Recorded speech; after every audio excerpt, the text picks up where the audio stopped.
এ সময় জাহান্নামের প্রহরীদের প্রতি আদেশ আসবে, যাও তোমরা তাকে পাকড়াও করো, এরপর তার গলায় শেকল পরিয়ে দাও, অতঃপর জাহান্নামের জ্বলন্ত আগুনে তাকে প্রবেশ করাও এবং তাকে 70 গজ শেকল দিয়ে বেঁধে ফেলো।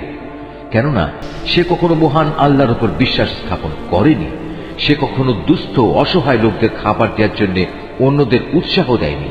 আর এ কারণেই আজকের এই দিনে তার প্রতি দয়া দেখানোর কোনো বন্ধু এখানে থাকবে না।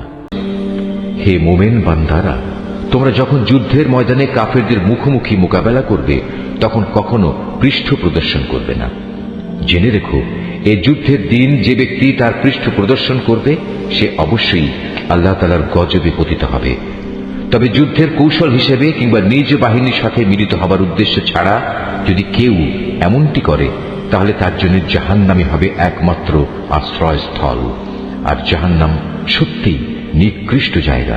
আমাদের এই সহজ সরল বাংলা অনুবাদ কোরআন মজিদটি সংগ্রহ করতে শরীফুল আর্ট অফ নেচার পেজে মেসেজ করুন অথবা স্ক্রিনে দেওয়া নম্বরে হোয়াটসঅ্যাপে যোগাযোগ করুন।